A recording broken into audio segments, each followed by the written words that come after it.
Assalamualaikum warahmatullahi wabarakatuh. Bertemu kembali dengan mata pelajaran IPS kelas 8 semester 2 dan materi yang akan dipelajari yaitu tentang latar belakang munculnya rasa nasionalisme di Indonesia. Selamat menyimak dan semoga selalu sehat dan semangat. Sebelum menyimak materi, terima kasih untuk yang sudah like dan subscribe.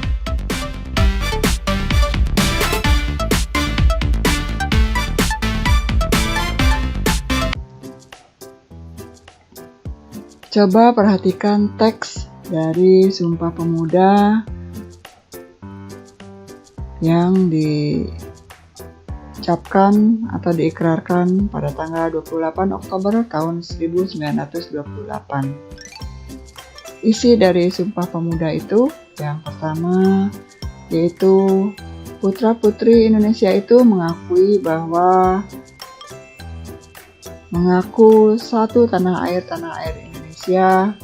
Yang kedua, mengaku berbangsa satu bangsa Indonesia dan mengaku berbahasa satu bahasa Indonesia.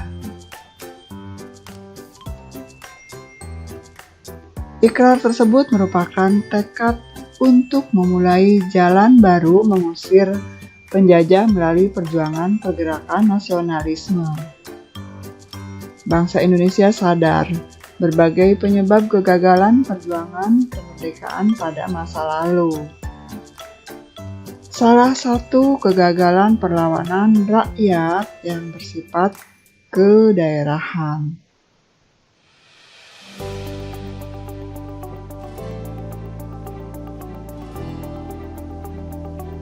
Kita ingat beberapa perjuangan bangsa Indonesia seperti yang dipimpin oleh Imam Bonjol, Pangeran Diponegoro, Pattimura, dan Sultan Hasanuddin,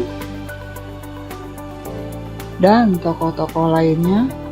Seandainya para tokoh itu bersatu mengusir penjajah, tentu Belanda akan mudah untuk ditaklukkan.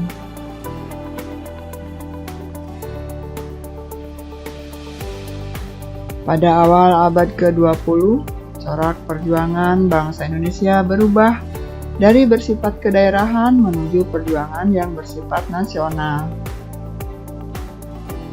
Bangsa Indonesia telah menemukan kebangsaan sebagai pengikat perjuangan bersama.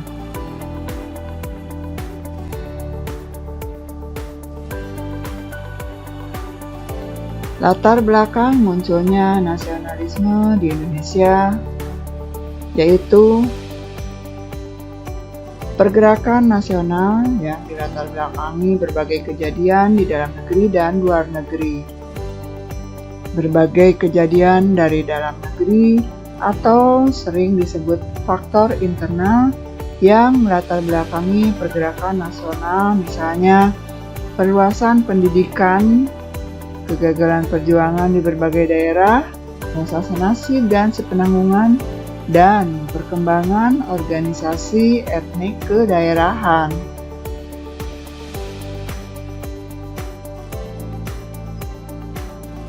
Faktor eksternal di latar belakangi terjadinya pergerakan nasional antara lain munculnya paham-paham baru di dunia seperti Islamisme, nasionalisme, sosialisme, liberalisme, dan demokrasi.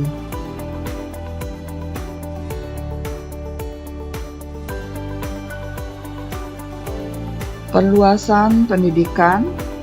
Pemerintah Hindia Belanda menerapkan kebijakan politik etis pada tahun 1901. Politik etis itu meliputi bidang irigasi atau pengairan, emigrasi atau transmigrasi, edukasi atau pendidikan.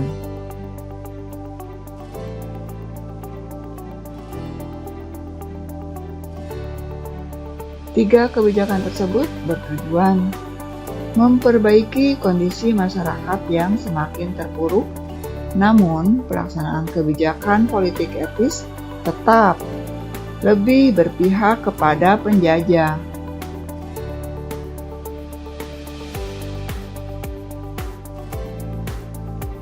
Dalam pelaksanaannya banyak penyelewengan dalam politik etis, seperti irigasi hanya untuk kepentingan perkebunan Belanda, migrasi atau transmigrasi hanya untuk mengirim orang-orang Jawa ke luar Jawa guna dijadikan buruh perkebunan dengan upah murah. Pendidikan hanya sampai bertujuan memenuhi pegawai rendahan untuk orang Belanda dan sebagian anak pejabat.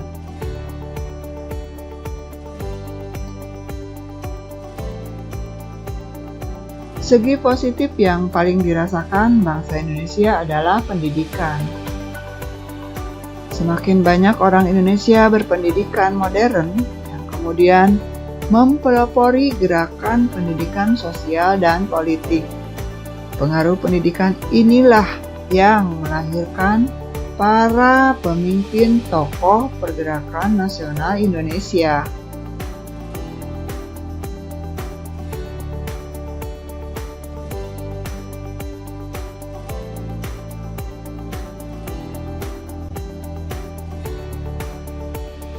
Pendidikan adalah investasi peradaban. Melalui pendidikan akan tertanam pengetahuan, kesadaran nasionalisme bangsa Indonesia.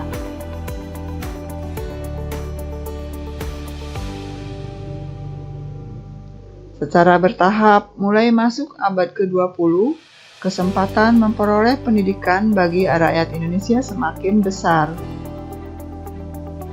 Hal ini dipengaruhi kebijakan baru pemerintah Hindia Belanda melalui politik etis atau dinamakan politik balas budi.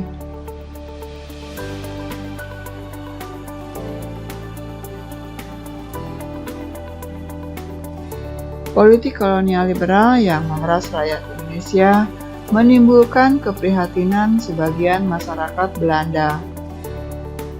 Van Deventer menuangkan kritiknya dalam sebuah majalah dengan judul Hutang Budi atau Hutang Kehormatan yang terbit pada tahun 1899.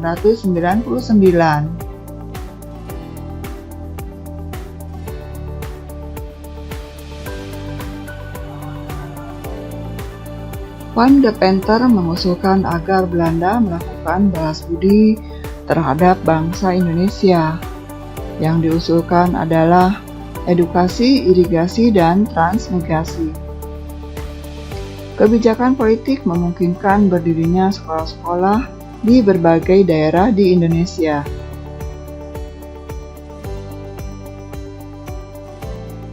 Mulai abad 20, perkembangan pendidikan yang diselenggarakan bukan hanya di negeri tetapi swasta pun semakin banyak.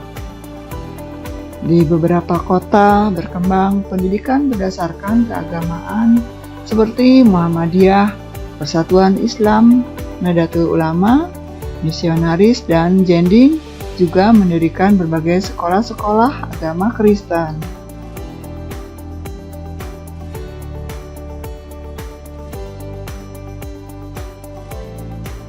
Pendidikan sangat besar peranannya dalam menumbuh kembangkan nasionalisme. Pendidikan menyebabkan terjadinya transformasi ide dan pemikiran yang mendorong semangat pembaruan masyarakat.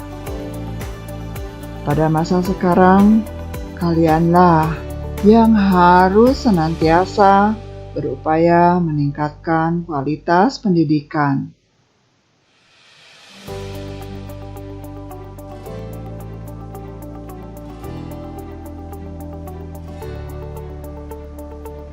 Kegagalan perjuangan di berbagai daerah. Memasuki abad 20, corak perjuangan bangsa Indonesia berubah dari bersifat kedaerahan menuju perjuangan yang bersifat nasional. Bangsa Indonesia menemukan identitas kebangsaan sebagai berkat perjuangan bersama.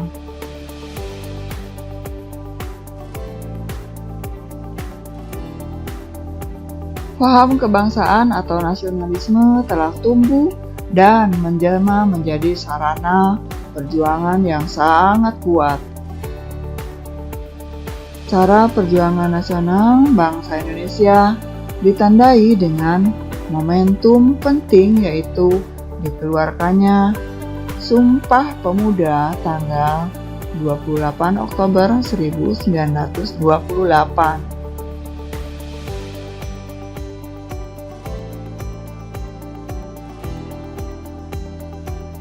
Rasa senasib sepenanggungan. Perluasan kekuasaan Barat di Indonesia telah mempengaruhi perubahan politik, ekonomi, dan sosial bangsa Indonesia.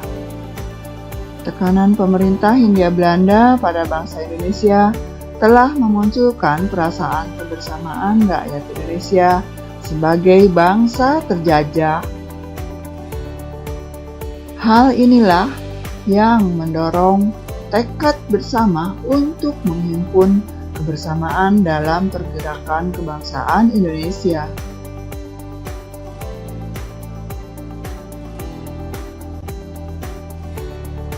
Perkembangan organisasi etnis kedaerahan dan keagamaan. Organisasi pergerakan nasional tidak muncul begitu saja. Organisasi yang berdiri di Indonesia adalah organisasi etnis kedaerahan dan keagamaan. Berbagai organisasi tersebut sering melakukan pertemuan hingga akhirnya muncul ide untuk mengikatkan diri dalam organisasi yang bersifat nasional.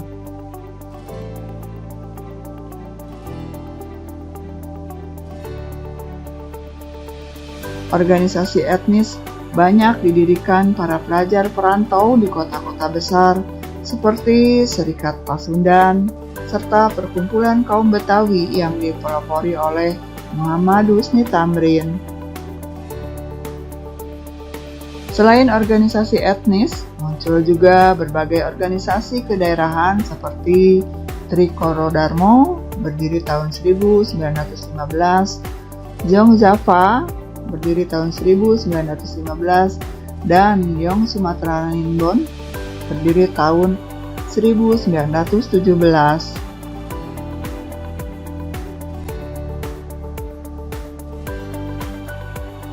Berbagai organisasi keagamaan pada awal abad ke-20 muncul antara lain Muda Kristen Jawi, Muhammadiyah, Nahdlatul Ulama, Persis, dan Al-Jamiatul Wasiyah. Young Islamic Tenbon didirikan tanggal 1 Januari 1925 di Jakarta dengan ketuanya Raden Sam.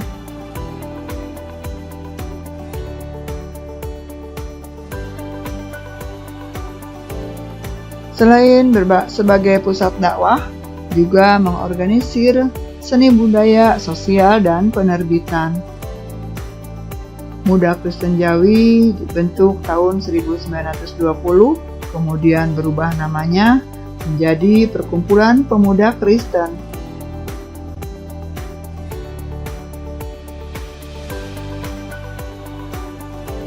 Muhammadiyah didirikan Kyai Haji Ahmad Dahlan tanggal 18 November 1912 di Yogyakarta. Muhammadiyah mempunyai tujuan mengembangkan dakwah Islam, mengembalikan ajaran Islam sesuai dengan Al-Quran dan Sunnah, membersihkan praktik keagamaan dari syirik dan bid'ah, serta mengembangkan pendidikan agama dan umum secara modern.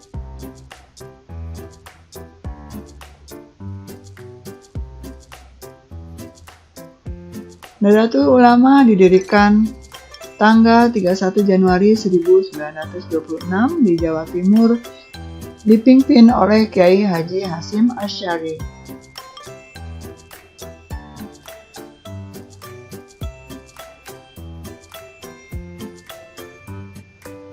Beberapa tokoh pejuang wanita zaman dulu adalah R.A. Kartini, Dewi Sartika, dan Maria Walanda Maramis. Raden Ajeng Kartini adalah putri Bupati Jepara, Jawa Tengah, yang memperjuangkan emansipasi wanita antara laki-laki dan perempuan. Beliau mendirikan sekolah khusus untuk perempuan.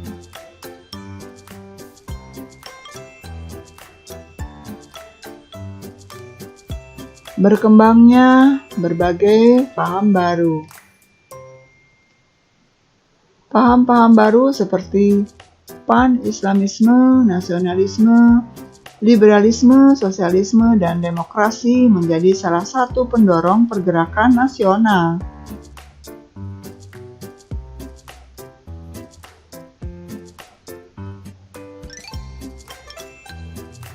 Beberapa peristiwa dan pengaruh dari luar negeri. Berbagai peristiwa di luar negeri yang turut menjadi pendorong pergerakan kebangsaan Indonesia adalah yaitu kemenangan Jepang atas Rusia pada tahun 1905.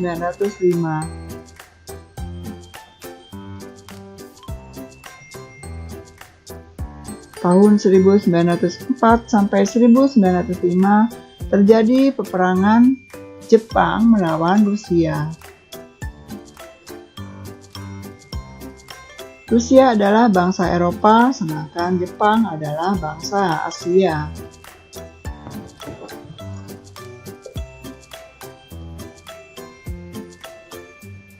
Tentara Jepang berhasil mengalahkan Rusia dan menjadi inspirasi negara-negara lain bahwa orang Asia bisa mengalahkan bangsa Barat.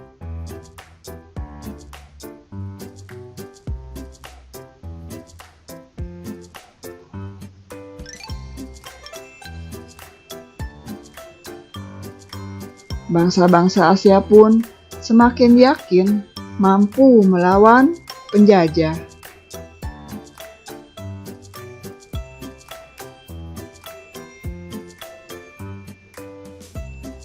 Berkembangnya nasionalisme di berbagai negara. Pada abad ke-20, negara-negara terjajah di Asia dan Afrika menunjukkan perjuangan pergerakan kebangsaan.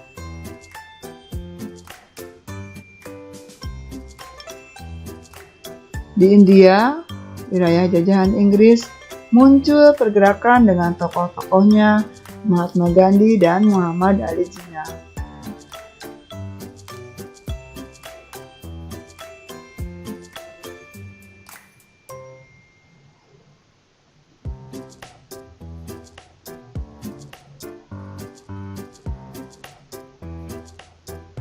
Di Filipina, Yos Rizal memimpin perlawanan terhadap penjajah Spanyol. Di Tiongkok, kemunculan Dr. Sun Yat-sen yang terkenal dengan gerakan pembaharuannya.